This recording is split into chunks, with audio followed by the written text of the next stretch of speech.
Assalamualaikum warahmatullahi wabarakatuh. Senang sekali Anda masih setia dengan channel Kandana Wong. Channel Kandana Wong kali ini akan membahas mengenai raja-raja dari dinasti Sanjaya.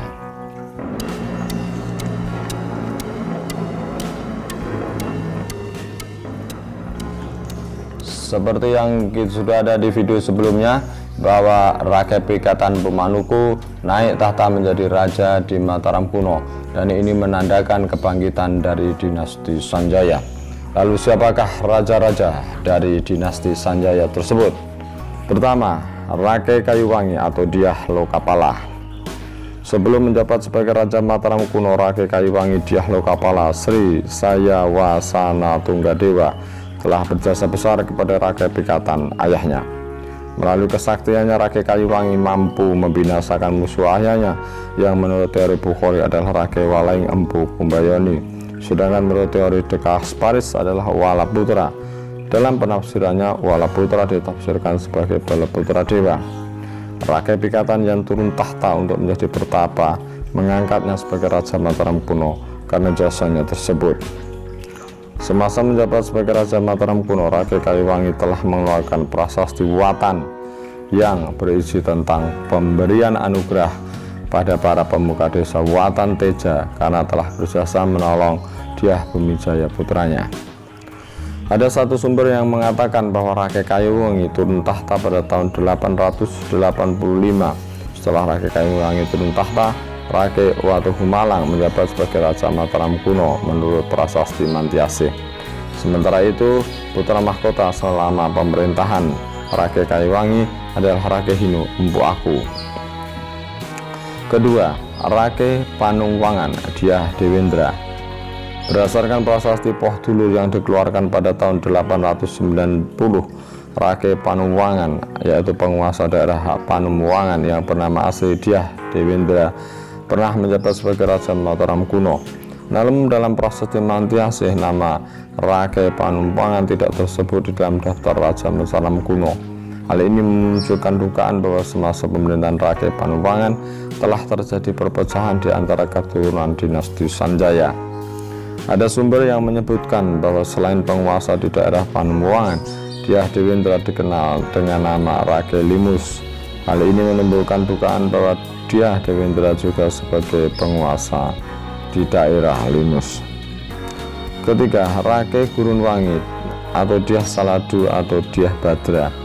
Nama Rakai Gurunwangi atau penguasa daerah Gurunwangi atau Dyah Badra sebagai Raja Mataram kuno dapat ditemukan pada prasasti Munggu Antan yang dikeluarkan pada tahun 890. Sebagaimana Rakai Panungwangan, Rakai Gurunwangi juga tidak tercatat dalam prasasti Mantiasih sebagai Raja Mataram kuno.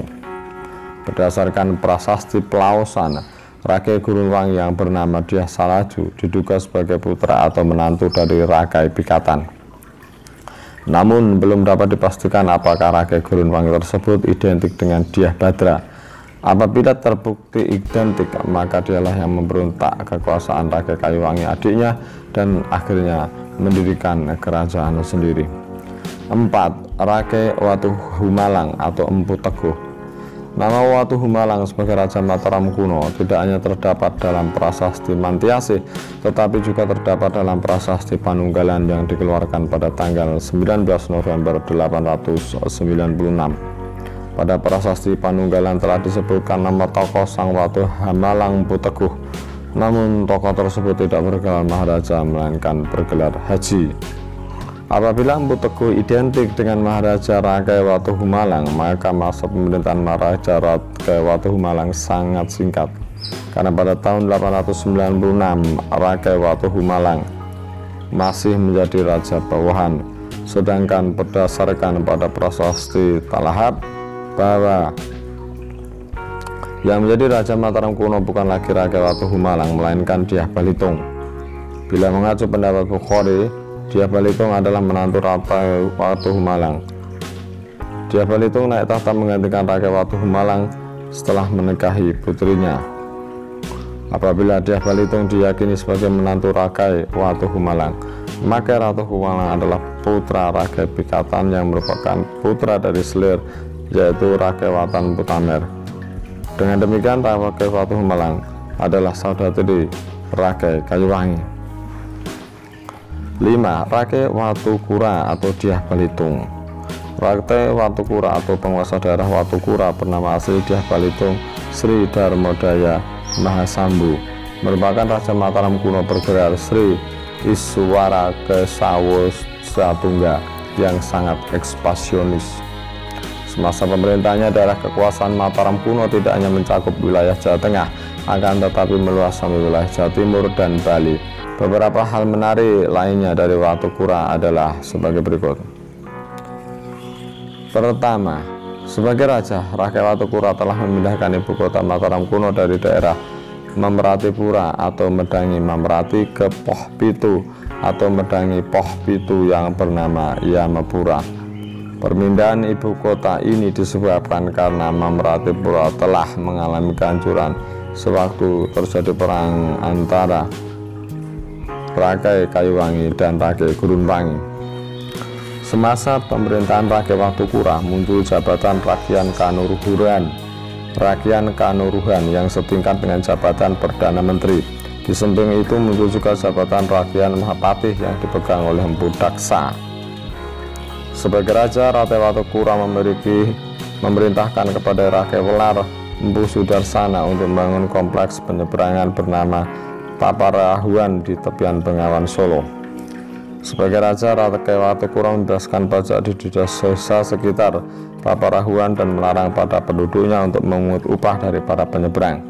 Pembebasan pajak juga dilakukan di Desa Poh dan mendapatkan tugas untuk mengelola bangunan suci Sang Hyang Saitya dan Silungkung.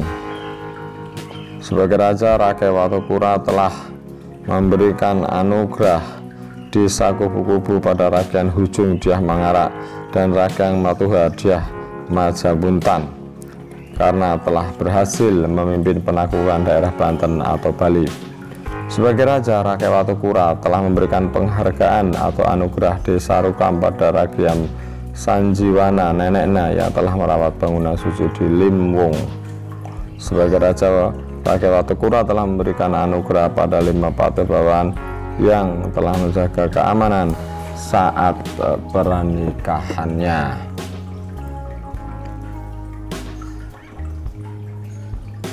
6. Rake Hino atau Empu Daksa. Semasa pemerintahan Rake Watukura, Empu Daksa yang merupakan putra Rake Gurunwangi atau cucu dari Rake Pikatan menjabat sebagai Mahapatih. Empu Daksa yang telah menjabat Rake Hino itu kemudian memberontak pada kekuasaan Rake Watukura. Menurut prasasti Taji Gunung, setelah berhasil menggulingkan kekuasaan Rake Watukura, Empu Daksa menjabat sebagai Raja Mataram kuno dengan gelar Sri Maharaja Daksotama Bahubajra Pratipaksaksaya Utunggawijaya. Sebagai bukti sejarah yang menyebutkan bahwa Empu Daksa sebagai Raja Mataram kuno adalah prasasti Timbangan Mungkal yang berangkat tahun 913. 7. Rake Layang atau Dyah Tulodong. Sebelum dinobatkan sebagai Raja Mataram kuno, Dyah Tulodong menikahi Rakian Layang yang merupakan putri Empu Daksa, sehingga Dyah Tulodong, putra yang dimakamkan di Turu, mendapatkan gelar Rake Layang dan mendapatkan dan menggantikan kedudukan mertuanya sebagai Raja Mataram kuno. Hal ini terdapat dalam prasasti Lintakan yang dikeluarkan pada tanggal 12 Juli 919. Prasasti Lintakan menyebutkan semasa pemerintahan Dyah Tulodong atau Sri Maharaja Rake Layang Dyah Tulodong Sri Sajana Sanmatanuraga Utunggadewa yang menjabat sebagai Rakyat Mahapatih ini bernama Empu Ketuwijaya atau Sri Ketudara Mani Mantapraba Prabu Sakti. Sedangkan yang menjabat sebagai Rakyat Mahapatih Halu adalah Empu Sendok. Semasa menjabat sebagai raja, Dyah Tulodong memberikan anugerah berupa Desa Culangi sebagai daerah Sima Swatantra pada 12 anak Bagawanta Bari yang berjasa membangun bendungan pencegah banjir. Hal ini telah disinggung dalam prasasti Harinjing yang dikeluarkan pada tanggal 19 September 921. 8. Rake Sumba atau Dyah Wawa. Sebelum menjabat sebagai Raja Mataram kuno yang ibu kotanya dipindahkan kembali ke Medang I Bumi Mataram, Rake Sumba menjabat sebagai Sang Pangat Mamahumah atau pegawai pengadilan. Selain dikenal sebagai Rake Sumba, Dyah Wawa disebutkan dalam prasasti Culangi adalah sebagai Rakai Pangkaja. Menurut prasasti Wulakan yang dikeluarkan pada tanggal 14 Februari 1928, Dyah Wawa mengaku sebagai anak Ragian Landean atau saudara Rake Kayuwangi, yaitu seorang yang menculik Ragian Manak dan Dyah Bumi Wijaya. Dengan demikian Dyah Wawa masih saudara sepupu dengan Dyah Bumi Jaya. Dyah Wawa menjabat sebagai Raja Mataram kuno dengan gelar Simaraja Rake Sumba Dyah Wawa Sri Wijaya Lokana Motungga sesudah mampu menggulingkan kekuasaan Dyah Tulodong. Semasa pemerintahannya, Dyah Wawa telah memberikan anugerah berupa desa Sangguran sebagai Sima Swatantra kepada penduduk yang turut merawat bangunan suci di daerah Kajurugu Salyan. Semasa pemerintahan Dyah Wawa terjadi peristiwa Gunung Merapi meletus yang sangat dahsyat, tercatat pada tahun 928. Berdasarkan peristiwa itu muncul dugaan bahwa Dyah Wawa tewas bersama hancurnya istana Mataram kuno. Sepeninggal Dyah Wawa, berakhirlah dinasti Sanjaya sebagai penguasa Mataram kuno. Pada tahun yang sama, Empu Sendok memindahkan ibu kota Mataram kuno dari Medang I Bumi Mataram ke Medang I Tamulang, naik tahta sebagai Raja Mataram kuno.